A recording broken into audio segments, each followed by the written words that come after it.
Oke, Kingdom, are you ready? Yowes, kalau begitu MPL Arena, mana suaranya? Dan ini dia untuk line up di game yang pertama dengan Best of 3 Series. Veteran versus Youngblood melihat hadirnya Hanky versus Idok. Dengan sama-sama agresif sih seharusnya di game kali ini dua-duanya punya kemampuan untuk memberikan inisiasi. Terutama untuk Idok Sakit. damage-nya udah gak main-main ya di awal. Sakit. Pasti ya duality ya. Iya. Duality plus ada Impurage juga. Apalagi pemilihannya Tenacity. Ini dia nih. Salah satu dampak yang nanti akan sangat-sangat terlihat ketika tim fight besar ya. Yep.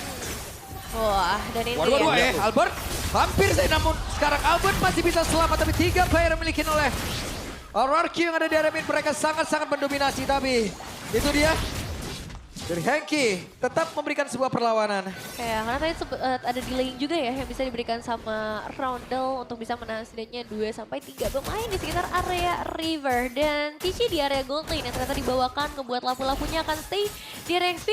Dan ya mungkin secara output damage ini tetap bisa di-deliver kok sama hadirnya Cici gold lane. Gold lane ya. Nah, pasti bakal jauh lebih agresif di laning. Yep. Dan nanti di level yang keempat dia udah bisa langsung connect ke area Turtle. Kan sangat mudah bagi Toy menangkan line up dari game ini yang benar-benar kayak menguntungin buat dia. Wah, Persik. mendadak loh Persik. Akankah berhasil untuk bisa mendapatkan first blood-nya? Hampir saja. Tapi Erlan masih bisa memutarkan diri dan Albert di tempat yang berbeda juga berusaha untuk bisa mendapatkan keuntungan. Ya, bermain lumayan dengan agresif ya untuk bisa memberikan pressure tambahan ke area gold lane. Tapi sekarang dengan objektif yang akan segera muncul di 2 menit yang pertama. Mampukah bakal ada kontes antara Lancelot dan juga Yusun Shin atau justru pertukaran eliminasi yang akan sangat menguntungkan di area early game? Wah, apa yang terjadi? Namun tuh sekarang coba lihat dari lapu-lapunya. Berusaha untuk bisa mendapatkan karena satu player Randy malah menjadi korban yang pertama dan Hanky-nya diusir coba ke arah belakang. Resnya berusaha dan berhasil. Res mendapatkan 1 poin kill dan Turtle berhasil mereka amankan. Pengambilan turtle yang sangat simpel, 2 pemain hilang dan 1 objektif besar langsung bisa dipegang. Tapi apa mistake dari EVOS di perebutan tadi, bro? Kayaknya mereka emang belum siap untuk team fight ya. Di posisi kayak tadi emang lumayan ngerugiin buat EVOS-nya. Yap, kita pada berbeda. Mereka berhasil lagi mendapatkan Randy. Wow. Sama Dan seperti tadi ya setupnya ya. Yap. Talent prediction imbang nih. Dalam posisi yang rata ya untuk skor dari Talent Prediction. Tapi kalau ngelihat dari posisinya... Erlan terjebak. Satu persatu, RRQ sudah menemukan ritme permainan mereka. Jelas bukan awal yang bagus sih untuk EVOS. Karena gak cuma itu aja, platingan gold di bagian bottom lane sudah menghilang seluruhnya. Dan ngebuat RRQ terutama dari Res akan jauh lebih aktif dan bisa menciptakan momen-momen team fight yang lebih banyak lagi, bro. Wah, ini leadingnya jauh banget buat RRQ. Ya. Mereka langsung bisa menguasai alur permainan di early game. Hanya butuh 2 menit dan hanya butuh 2 kemenangan. Turtle plus geng ke arah Randy. Tumbangnya Randy kedua kalinya ini otomatis bakal ngebuat EVOS gak bakal mudah untuk bisa melakukan setup. Terutama untuk Ki yang sekarang dia baru menyentuh level yang keempat. Baru punya Tsunami Slam. Wah, agak berat ya. Karena memang nanti secara damage juga bakal jadi pertanyaan apakah cukup. Dan game pack by GoPay ini menjadi debut Nana di MPL ID Season 16 setelah terakhir digunakan oleh Swallow pada MPL ID Season 14 regular season saat Rebellion kalah dari Dewa. Ya kebetulan Swallow menjadi cadangan ya dari Wah, berhasil ditangkap lagi dong. Begitu susah mereka untuk bisa membuka rumput, bro. Gak ada vision soalnya. Bakal susah banget. Gak ada hero yang benar-benar bisa buka rumput dari EVOS. Kecuali mengandalkan Dead Sonata mungkin. Dan itu pun dari Erlan. Erlannya pun kena geng tadi di bagian area river atas. Dan sekarang dengan 5-0 point kill yang begitu manis sepertinya dari RRQ. 3000 gold lead. Harusnya mereka bakal mendapatkan turtle ini secara gratis. Yap, dan Eki berusaha untuk bisa masuk lagi ke dalam rumputan. Informasi yang bisa dia dapatkan adalah sudah berkumpulnya pemain-pemain RRQ untuk bisa menguasai area The Turtle dan ini dia. Bisakah mereka masuk? Tidak bisa sepertinya. Waduh, terlalu susah sih. Ini nggak ada celah sama sekali untuk bisa mendekat ke area Turtle.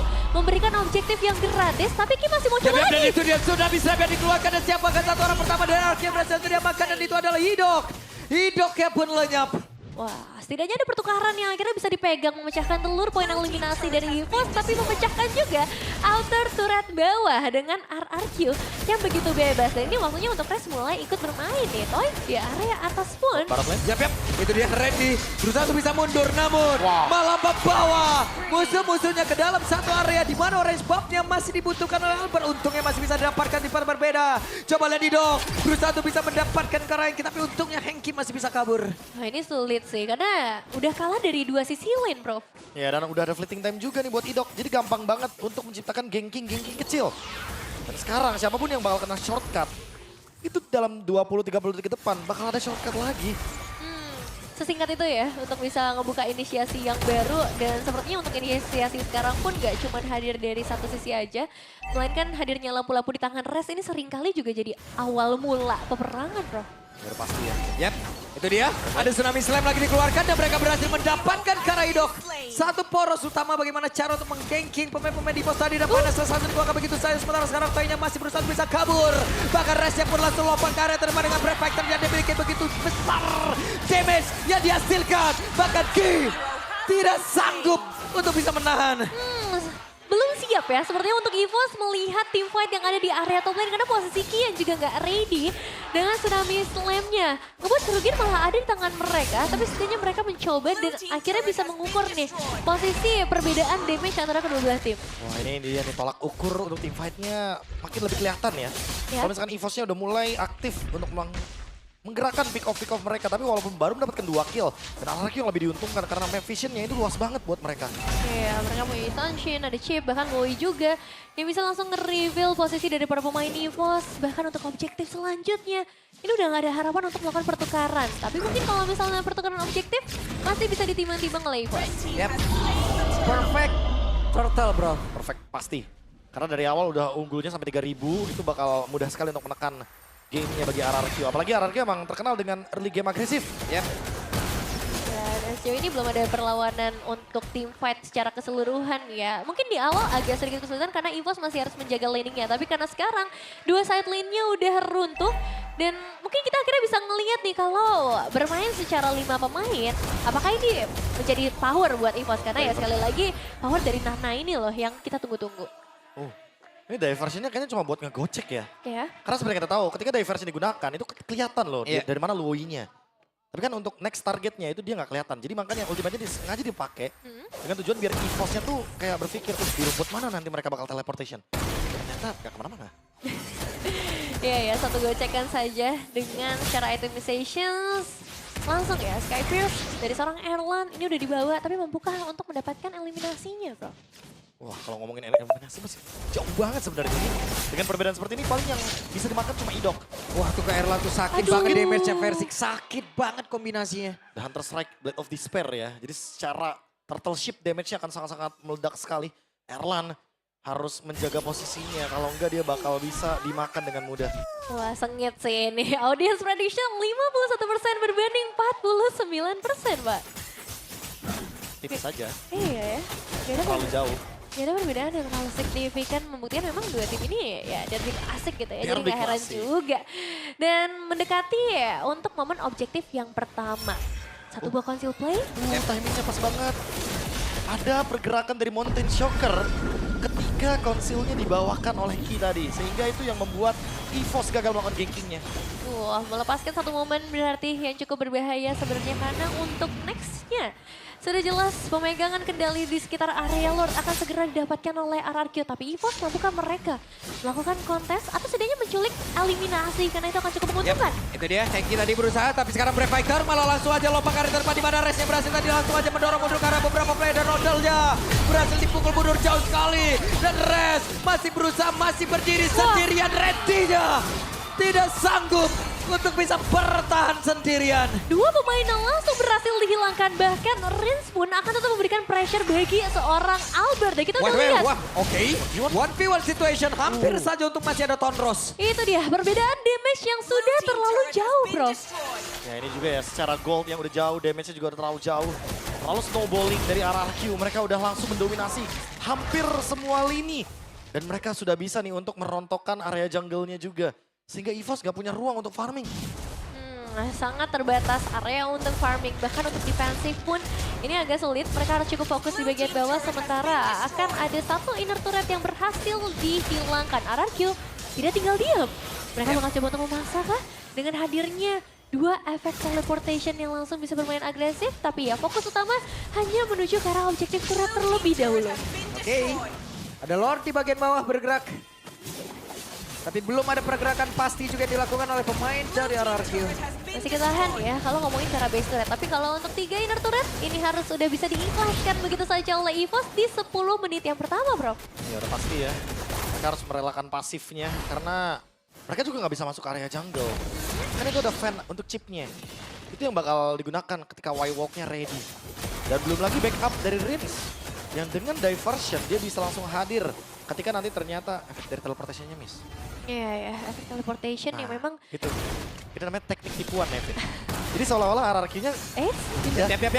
Apa yang terjadi? Idih, hampir. Iya kan, seolah-olah tadi Iya. ada teleport Loi-nya. Udah pergi nih. Udah pergi nih dari situ, ternyata enggak masih di situ. Ciluk, Mbak. Dan berhasil nge-trigger satu flicker itu lumayan banget sih sebagai seorang Arlot. Yap. Hampir saja Albert menjadi korban tadi. Di dalam rerumputan. Masih aman. Masih bisa melarikan diri juga, efek dash cukup banyak. Tapi memang ini udah semakin jauh lagi sih, 8.000 sekarang. Perbedaan gold dan untuk Roundel baru memegang item keduanya yang Lightning Transient. Ini masih jauh banget ya, gapnya udah kelihatan banget sih. Dari item yang dipegang, dari gold juga yang didapatkan. Dan ini karena perbedaan gold sudah mendekati 10.000, teman-teman bisa mendapatkan promo yang menarik dari GoPay. Nah, karena kan perbedaan goldnya di sini kan udah hampir sama tuh. Hampir. Jadi dari GoPay ngasih juga 10.000. Ya, baik banget ya GoPay. Makasih GoPay. Ya. Dan kembali lagi, mau lihat apa yang akan terjadi. Karena tetap ya, untuk RRQ mereka meskipun akan ada objektif selanjutnya. Tapi lihat tuh, 1 damage saja membuat Albert gak bisa Damage hilang segitu. maksimalin lagi. Ya karena udah jadi Endless Barrel juga, udah punya Legend Sword selanjutnya, bisa bikin Malefic juga. Ini dari segi rotasi juga bakal terbantu sekali. Dan Rins, Idok. Ini dua hero yang benar-benar sangat-sangat eksplosif sekali untuk melakukan rotasi cepat. Lihat ini langsung diversion. Idoknya bisa datang ke sana. Atau bahkan Idoknya bisa datang dari Y-Walk.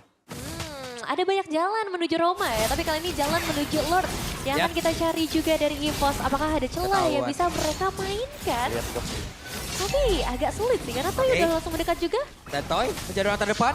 Brave Fighter dikeluarkan dan mereka mendadak. Kehadiran sosok Idok. Di mana Randy kembali terpisah. Randy bisakah menyelamatkan diri dengan 3 player RRQ. Yang ada di belakangnya Randy berusaha menyelamatkan diri. Pada slash dikeluarkan tapi tidak akan memberikan impact apapun. Semakin jauh lagi karena Lord sudah dipegang oleh RRQ. Berjalan dari bagian bottom lane. 3 base turret terakhir dari EVOS yang menjadi pertahanan terakhir. Atau masih ada power. Wih, apa yang terjadi? Hei Albert, hampir saja. Berhasil didapatkan, namun sekarang ada perpindahan posisi lagi, perpindahan lagi. Dan Rinsnya hampir menemukan posisi Albert. Oke, maju dari 3 lane secara bersamaan. Ada 2 lane utama yang akan menjadi prioritas dari RRQ demi bisa meruntuhkan 1 base turret dan mengeluarkan super minion bagi mereka. Tapi Res, satu flicker yang cukup dini ya dikeluarkan. Ini ada flicker tadi dari Res. Sementara Lordnya masih dalam perjalanan di bagian bawah. All Apa in yang kah? terjadi? Ya, dan sekarang... Yep, itu dia Idok. Dan pada saat langsung dikeluarkan dan Res. Ini dia. Brave Fighter langsung terlihat di dalam hal tersebut. Sementara Versik tadi masuk ke belakang dengan 1 damage begitu menjanjikan dan juga mengusir ke arah beberapa player. Lord menghilang. Tapi disusul dengan 2 besar yang ada di area mid dan juga bawah. Ikut lenyap seketika di bagian atas. Akan hancur. Masih tertahan. Masih tertahan 1 dari 3 base turret. Tapi ya secara clearing power, ini ternyata masih bisa dipegang ya Prof? Masih bisa di defense sebenarnya. Ada Erlan, ada Rondel juga. Jadi nggak boleh masuk asal-asalan dari RRQ-nya. Ya. Mereka kayak lebih memilih untuk bermain safe. Dan ada Mas Ade juga yang lagi nonton bareng nih. Pilih di Extremer teman-teman ya. Bye, good day teman-teman, udah pasti bisa langsung mengunjungi channel dari Mas Ade. Biasanya kalau lagi match kayak gini, seru nih. Yap. Itu dia. Ada satu lagi tsunami save tapi damage yang dihasilkan masih belum cukup, malah mengakibatkan mereka kehilangan source skill dan dibalas begitu saja. Hengki menjadi korban. Rondel berusaha untuk bisa mundur tapi kehilangan dari pasifnya, bahkan baru ada Thornrose dan juga Phantom Execution tapi terjatuh. Triple kill didapatkan oleh Versik. Menyisakan 2 player saja antara Erlan dan juga Albert. Satu wave terakhir kah ini akan menjadi akhir dari game ini, tapi masih Yap. ada power defensive. Oke, itu dia. Ada satu lagi. Brave Factor langsung dikeluarkan. Tapi Albert dan juga Erlan masih mereka bersatu padu untuk bisa bertahan dan tidak bisa. Wipe out. Selesai game yang pertama. Ditutup dengan sangat bersih. RRQ dalam posisi tertekan membuat mereka semakin galak ternyata. Dan kehadiran dari